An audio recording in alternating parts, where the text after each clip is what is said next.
আমাদের স্বপ্নের কাহিনী চ্যানেলটির সকল প্রকার পাঠ গল্প দেখতে আমাদের চ্যানেলটি সাবস্ক্রাইব করে পাশে থাকা বেল আইকনে ক্লিক করুন। হৈমন্তী হাঁসফাঁস করতে লাগলো। অস্বস্তিতে মুখ পাংশুটে হয়ে গেছে তার। নওয়াজ সুঠাম দেহের অধিকারী, খানিক সুদর্শনও বটে। শ্যামবর্ণ গায়ের রং, তীক্ষ্ণ চোখে সামনে তাকানোর পাশাপাশি হৈমন্তীকে বার দুয়েক আর চোখে দেখেছে সে। সেদিকে একদম খেয়াল নেই হৈমন্তীর। সে রিকশার কোণ ঘেঁষে বসে আছে। দমকা হাওয়ায় বারবার পড়ে যাওয়া ঘোমটাটি কপাল অব্দি ঢেকে নিল সে। তীব্র অস্বস্তিতে আর একটু চেপে বসল। তা দেখে নওয়াজ নরম গলায় বলল, আরে আরে আরেকটু হলে তো পড়ে যাবে তুমি হেমন্তী, এদিকে চেপে বসো, আমরা তো যথেষ্ট দূরত্বে বসে আছি। সরাসরি বলায় হালকা লজ্জা পেল হৈমন্তী। জোরালো হেসে বলল, সমস্যা নেই, আমি ঠিক আছি ভাইয়া। কই ঠিক আছো? আমি তো দেখছি রিক্সা একটু টোকা খেলে রাস্তাতে পড়ে যাবে তুমি। কথাটা মন্দ বলেনি নওয়াজ। সত্যি আরেকটু হলে নিয়ন্ত্রণ হারা হয়ে পড়ে যেতে পারে সে। তাই আর কথা বাড়ালো না হৈমন্তী। অল্প দূরত্ব ঘুচিয়ে বসল, তবে প্রত্যুত্তরে কিছু বলল না। নওয়াজ ক্ষীণ সময়ের জন্য চুপ থেকে আবারও বলল, তোমার কি ধরনের বাসা পছন্দ হেমন্তী? আমি শেষ হিসেবে তোমার জন্য বাসা খুঁজবো। আমি কি বলবো, আপনি ভালো জানবেন। তবুও বলো। হৈমন্তী আনমনে খোলা আকাশের দিকে চাইল। মুক্ত বাতাসে প্রাণ ভরে নিঃশ্বাস নিয়ে বলল, বাসাটা যেন খোলামেলা জায়গায় হোক। আমার রুমে যেন একটা বিশাল বড় বারান্দা থাকুক, যেখানে দাঁড়িয়ে আমি প্রকৃতি বিলাস করতে পারবো, রাতে জ্যোৎস্নায় স্নান করতে পারবো, এই যে এইভাবে মুক্ত বাতাসে শ্বাস নেব। কথাগুলো বলার সময় বিস্তর হাসি ফুটে ওঠে তার অধৈর্য গলে। সেদিকে স্থির দৃষ্টি মেলে নওয়াজ প্রশ্ন ছুড়ল, তুমি প্রকৃত প্রিয় মানুষ, তাই না? হ্যাঁ। বলেই নওয়াজের পানে মুচকি হেসে তাকালো হৈমন্তী। পরক্ষণেই নওয়াজের হঠাৎ বলা প্রশ্নে হকচকালো সে। বিরক্ত হলো ভীষণ। আমি শুনেছি তোমাকে নাকি তোমার চেয়ে বয়সে ছোট একটা ছেলে বিরক্তি করে, এজন্য বাসা ছাড়ছো তোমরা? হৈমন্তী প্রথমে ভাবল জবাব দেবে না, তারপর আবারও ভাবল জবাব না দেওয়ায় যদি অভদ্র ভাবে। ছোট্ট করে সে উত্তর দিল, না। তাহলে আঙ্কেল যে বললেন। প্রশ্নাত্মক চাহনি নওয়াজের। হৈমন্তীর বিরক্তির মাত্রা বাড়ল। বাবা ওনাকে এসব কথা বলে দিয়েছেন? কি দরকার ঘরের কথা বাইরের মানুষকে বলার? অশান্তিতে চোখ মুখ কুচকালো সে। ক্ষীণ আওয়াজে বলল, জানি না আমি। আজ সারাদিন তুষারের দেখা মেলল না। ভার্সিটিতেও কোথাও দেখতে পায়নি হৈমন্তী। আজ কি তবে তুষার আসেনি? মনে মনে নিজেকে জিজ্ঞাসা করতেই দীর্ঘশ্বাস ফেলল সে।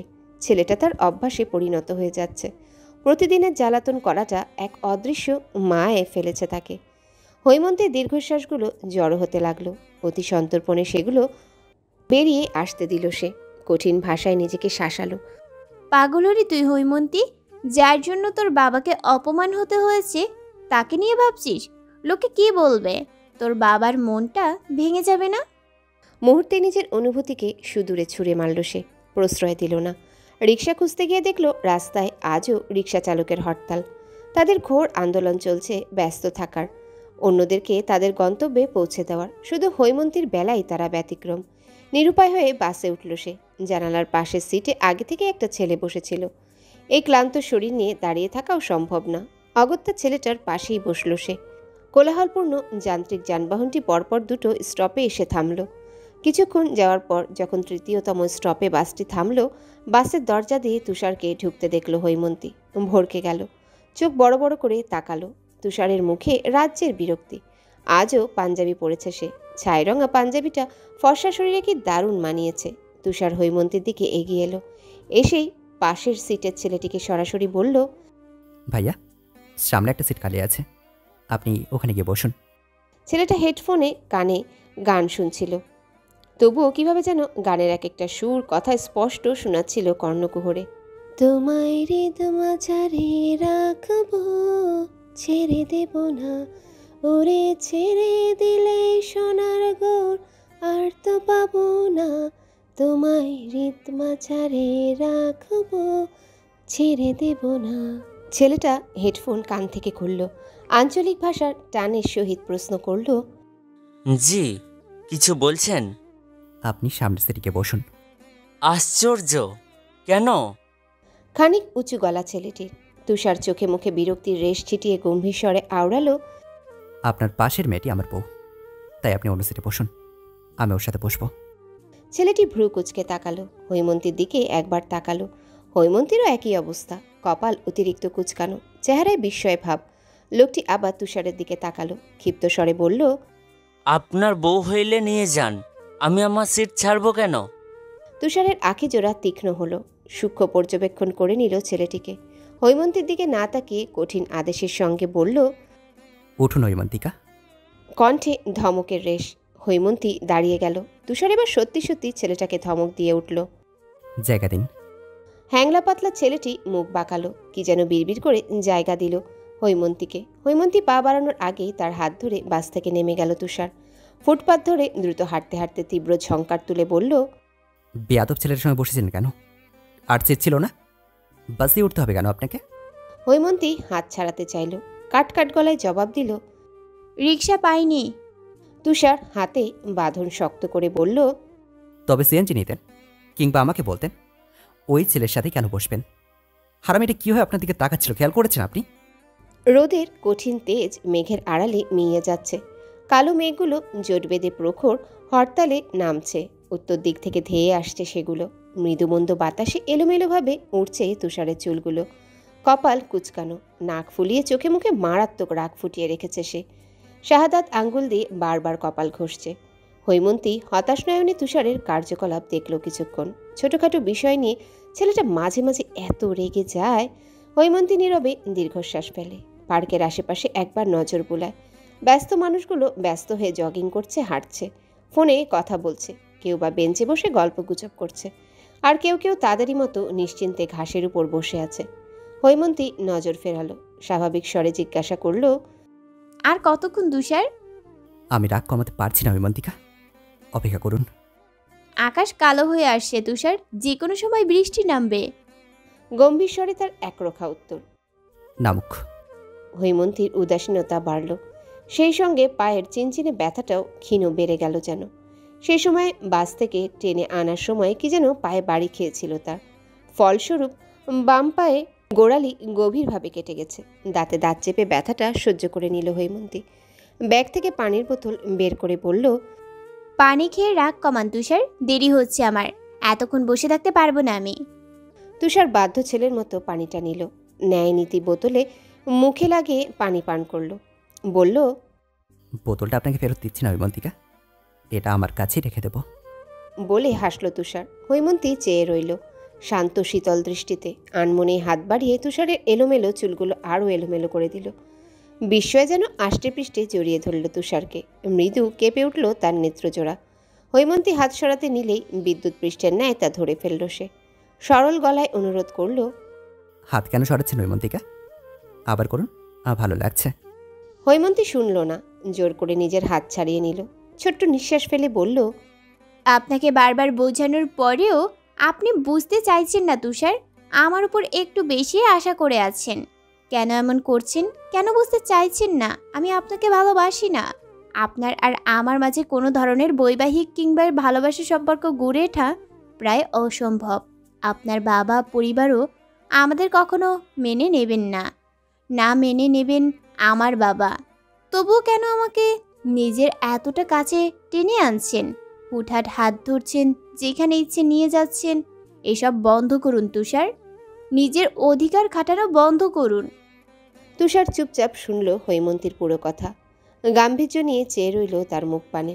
সরল গলায় আওড়ালো, সম্ভব নয় হৈমন্তিকা, দরকার হলে আমি সারা জীবন আপনার পিছু নেব, তীর্থের মতো অপেক্ষা করব, তবু আপনাকে কখনো ছাড়বো না।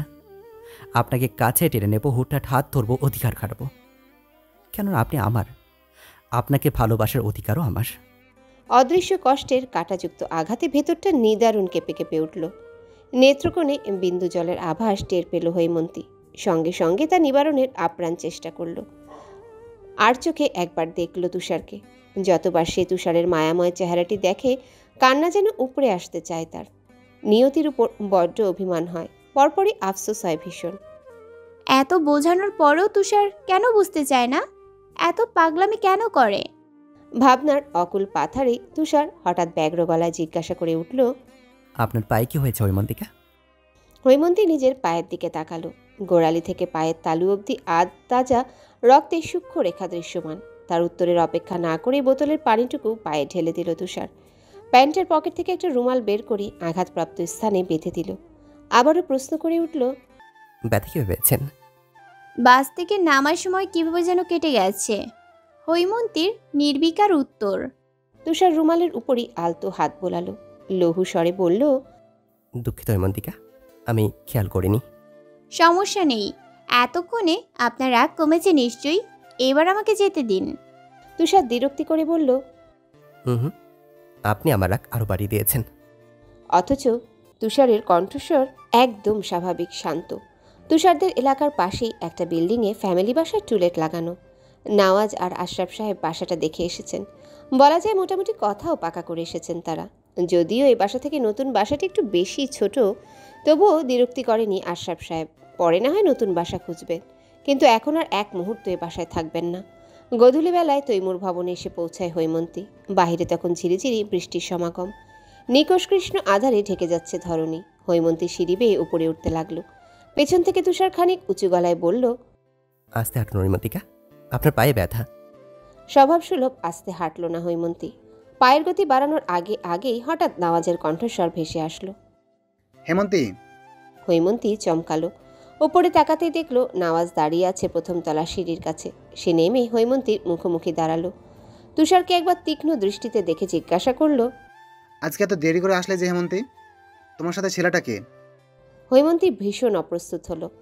একবার তুষারের দিকে তাকে আবারও নওয়াজের দিকে তাকালো।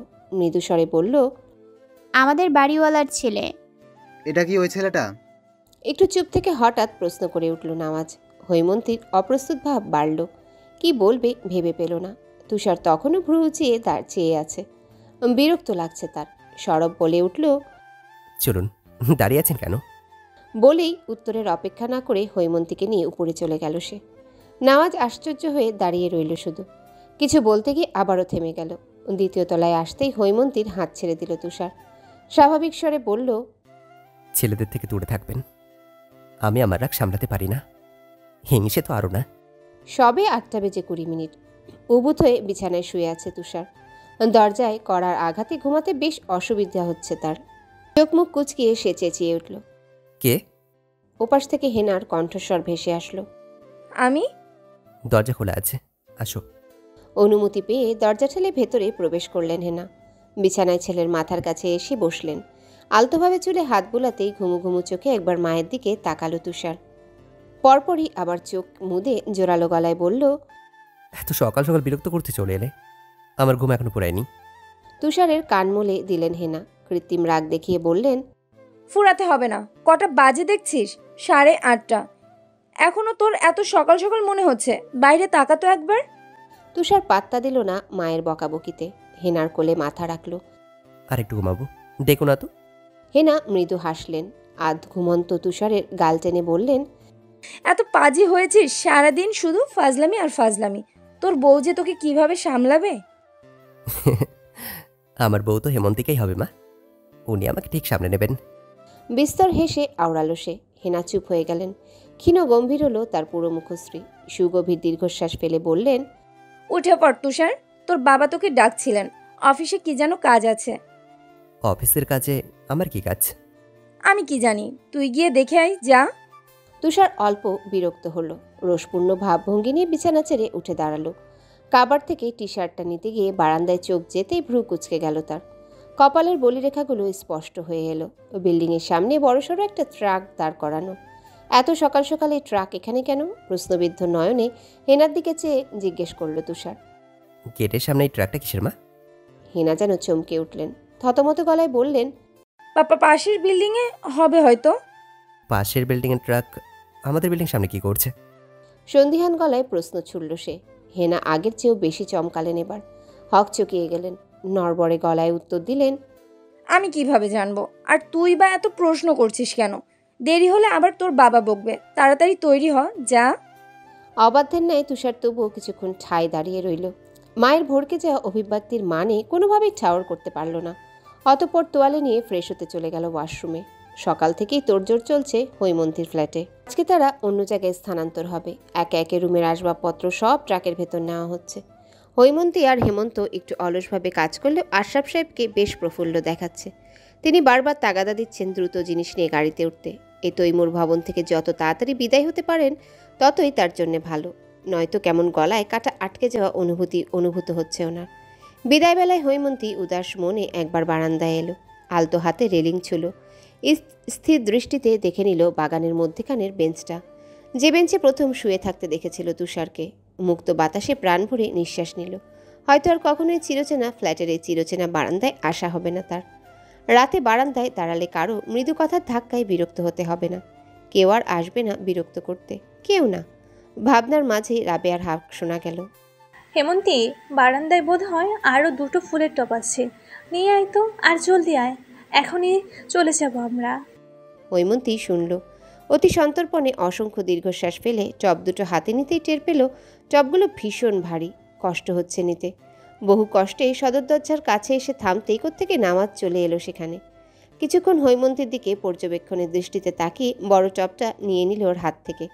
তৎক্ষণাৎ বাধা দিয়ে হৈমন্তী বলল, আমি পারবো নওয়াজ ভাইয়া, আপনাকে কষ্ট করতে হবে না।